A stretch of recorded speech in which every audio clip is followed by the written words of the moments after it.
प्रिय भक्त गणों, हमारे चैनल इंडियन कृष्णा मोटिवेशनल में आप सभी का अभिनंदन है। प्रिय भक्तगण, आज हम आपको एक कथा का श्रवण करा रहे हूँ जो सुनने मात्र से आपके जीवन में सुख संपत्ति और धन की वर्षा होगी। तो चलिए कथा को प्रारंभ करते हैं। भगवान शिव माता पार्वती से कहते हैं, मनुष्य क्रोध को अपने वश में रख ले तो उसकी जिंदगी आसान हो जाएगी। तब माता पार्वती कहती है, हे देव के देव महादेव, कृपया मुझे विस्तार से बताएं। तब भगवान शिव कहते हैं, हे प्रिय, इस कथा को आप ध्यान से सुने, आपको सारी बातें मालूम हो जाएगी। अगर आप यह कहानी सुन रहे हैं तो पूरा सुनिए। इस कथा को आधा अधूरा छोड़कर जाने की गलती मत करिएगा, क्योंकि इस पवित्र कथा को पूरा सुनने से मनचाहा फल की प्राप्ति होगी। इसलिए इस कथा को पूरा सुने। आप शिव भक्त हैं तो भोलेनाथ का अनादर ना करें। तो चलिए कथा प्रारंभ करते हैं। एक बार एक सन्यासी एक गांव से गुजर रहे थे। उस गांव के लोग उन्हें पसंद नहीं करते थे।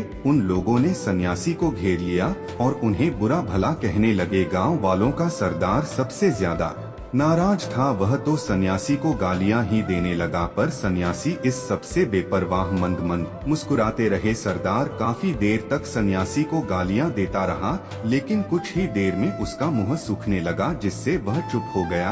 यह देखकर सन्यासी बोले, अगर तुम्हारी बातें समाप्त हो गई हो तो मैं आगे बढ़ूं। मुझे आगे वाले गाँव में जाना है, वहाँ के लोग मेरी प्रतीक्षा कर रहे होंगे। यह देखकर गांव का एक व्यक्ति बोला, हम लोग आपका अपमान कर रहे हैं, आपको गालियां दे रहे हैं, लेकिन इसका जवाब देने के बजाय आप मुस्कुरा रहे हैं। आप इसकी प्रतिक्रिया क्यों नहीं देते? फिर सन्यासी बोले, वत्स, तुमने आने में तनिक देर कर दी। यदि तुम 10 वर्ष पहले आए होते तो मजा आ जाता, क्योंकि 10 वर्ष पहले मैं भी तुम्हारी तरह था। अगर उस समय तुम मुझे बुरा भला कहते, गालियां देते, तो मैं भी क्रोध हो जाता। मैं तुम्हें इससे भी अधिक गालियां देता हो सकता है। हाथ हपाई पर भी उतर आता, पर अब मैं आगे बढ़ गया हूँ। अपना क्रोध घृणा सब पीछे छोड़ आया हूँ। परंतु मैंने उन बातों का उत्तर नहीं दिया, क्योंकि मैं तब बुराई के प्रति सकारात्मकता और सहनशीलता सीख चुका हूँ। मैं तब समझ चुका था कि गुस्सा और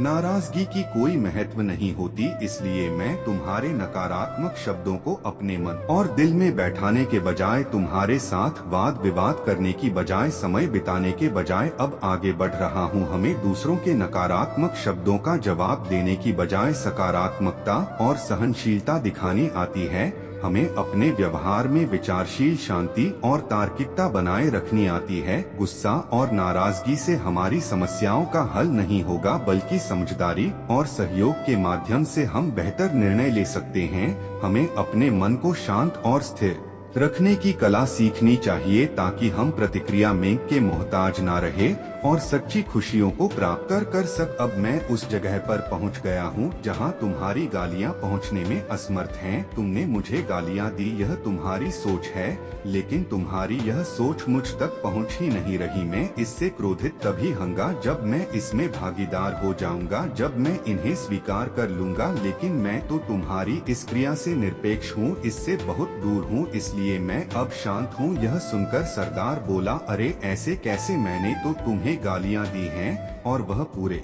गांव वालों के सामने दी है। फिर उसे लेने या ना लेने का क्या मतलब है? फिर सन्यासी बोले, वत्स, कल मैं एक गांव में गया था, वहां के लोगों ने मेरा प्रवचन सुना, वे बहुत प्रसन्न हुए। गांव का मुखिया मेरे लिए मिठाई लेकर आया और उसे खाने का आग्रह करने लगा। मैंने कहा कि मेरा पेट भरा हुआ है, इसलिए मैं इसे ग्रहण नहीं कर सकता। यह सुनकर वह व्यक्ति मिठाई वापस लेकर चला गया, क्योंकि जब तक मैं कोई चीज लूंगा ही नहीं तो कोई मुझे कैसे दे पाएगा? इसमें तो मेरी सहमति आवश्यक है ना। यह सुनकर एक व्यक्ति ने सन्यासी का समर्थन किया। हमें गलत तरीके से चीजें मांगने और अपनाने की आदत से बचना चाहिए। उन्होंने समझा कि जो चीजें दोगे उन्हें स्वीकार करने के लिए उनकी सहमति आवश्यक होती है। हमें अनहोनी याचना हो और मांगों के लिए नहीं, बल्कि सावधानी पूर्वक और सचेत रूप से अपनी आवश्यकताओं को व्यक्त करना चाहिए। हमें अपने प्रत्यक्ष और परोक्ष संबंधों में समझदारी से चलना चाहिए और निर्णय लेने से पहले अपने जीवन में संतुलन को ध्यान में रखना चाहिए। हमें यह समझना चाहिए कि सहमति और समर्थन की आवश्यकता हमारे संबंधों को स्थिर और स्थायी बनाती है। जब हम अपनी आवश्यकताओं को आदान प्रदान करने के लिए सही समय पर बातचीत करते हैं और अपने आप को संयमित रखते हैं तो हमारे संबंध गहरे और विश्वसनीय होते हैं। हमें आपसी समझदारी की आवश्यकता होती है जिससे हम दूसरों की समस्याओं को समझ सकें और उन्हें सहायता कर सके। हमें यह शिक्षा देती है कि हमें खुद को नियंत्रित करना चाहिए और संतुष्टि का मार्ग चुनना चाहिए। हमें चाहिए कि हम अपनी आवश्यकताओं को समझें, अपने असली आवश्यकताओं को पहचानें और उन्हें संतुष्ट करने के लिए सही तरीके से बातचीत करें। इस प्रकार हम संयमित और समर्थनीय व्यक्ति बन सकते हैं जो अपने जीवन को संतुष्ट और प्रगतिशील बनाने के लिए सक्रिय रूप से कार्य करता है। फिर सन्यासी ने पुनः पूछा, हमारी प्रतिक्रियाएं हमारे जीवन पर व्यापक प्रभाव डालती हैं। सन्यासी ने बताया कि जब उन्होंने मिठाई लेने से इनकार किया तो लोग उसे अपने घर ले गए और उसे अपने परिवार के साथ बांट दिया होगा। इसी तरह जब हम असंतोष और क्रोध के बजाय सहमति और धैर्य का प्रदर्शन करते हैं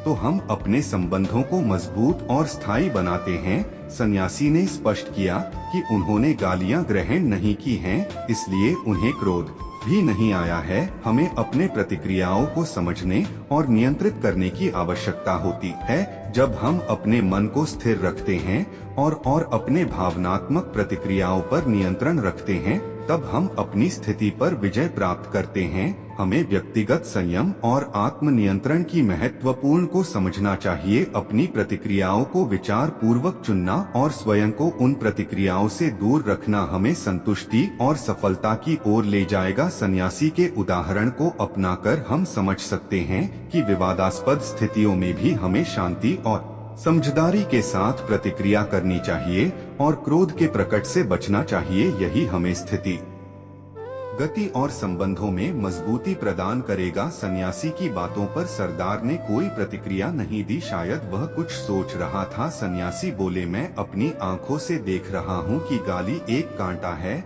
जिसे देने वाला व्यक्ति और लेने वाला व्यक्ति दोनों क्रोध से पागल हो जाते हैं। तो फिर तुम ही बताओ कि मैं आंखें रहते हुए भी कैसे कांटों पर चलूं, आंखें रहते हुए मैं कैसे गालियां ले लूं और होश में रहते हुए मैं कैसे क्रोधित हो जाऊं। इसलिए मुझे क्षमा करो वत्स, मैं तुम्हारा उपहार ग्रहण करने में असमर्थ हूँ। कहते हुए सन्यासी ने अपने हाथ जोड़ लिए। सन्यासी की बातें सुनकर सरदार लज्जित हो गया, उसकी आंखों से आंसू निकल रहे थे। उसने कुछ कहना चाहा पर उसके होठों ने जवाब नहीं दे पाया और जब उससे रहा नहीं गया तो वह सन्यासी के चरणों में गिर पड़ा। हम में से ज्यादातर लोग यही समझते हैं कि हमारे दुखों का कारण कोई दूसरा व्यक्ति है और जब हम ऐसा मानते हैं तो हम अपने स्वनियंत्रण की कमी और अक्षमता को अनदेखा कर रहे होते हैं। वास्तव में यह हम पर निर्भर करता है कि हम दूसरों के द्वारा प्रदान की गई नकारात्मकता को स्वीकार करते हैं या नहीं। अगर हम नकारात्मकता को स्वीकार करते हैं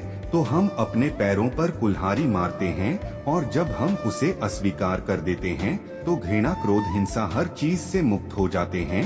सन्यासी की यह कहानी हमें कई महत्वपूर्ण सीख मिलती है। यह हमें सिखाती है कि किसी दूसरे व्यक्ति के नकारात्मक शब्दों का हमारे ऊपर असर होने की जरूरत नहीं है। हमारे साथ जो भी होता है वह हमारी संज्ञान और समझने के अनुसार होता है। हमें अपने विचारों और भावनाओं के प्रति सचेत रहने की आवश्यकता है ताकि हम दूसरों के नकारात्मक शब्दों को अपने मन और दिल में न बैठाएं। इस कहानी से हम सीखते हैं कि सब कुछ जिंदगी में सही समय पर होता है। सन्यासी कहते हैं कि अपने क्रोध को वश में रखकर वह शांत रहते हुए दिखाना चाहिए जो उसने अपने अनुभवों से सीखा था। हमें अपने क्रोध और नाराजगी को संभालने की कला सीखनी चाहिए क्योंकि इससे हम समझदार और विचारशील निर्णय लेने में सक्षम होते हैं। इतना कहकर भगवान शिव इस कथा को समाप्त करते हैं। इस वीडियो को बोलते समय कोई त्रुटि हो तो मैं क्षमा चाहती हूँ। उम्मीद है आप सभी को यह वीडियो अच्छी लगी होगी। अगर आप शिव के सच्चे भक्त हैं तो चैनल को सब्सक्राइब और वीडियो को लाइक करके कमेंट में हर हर महादेव लिख दीजिए।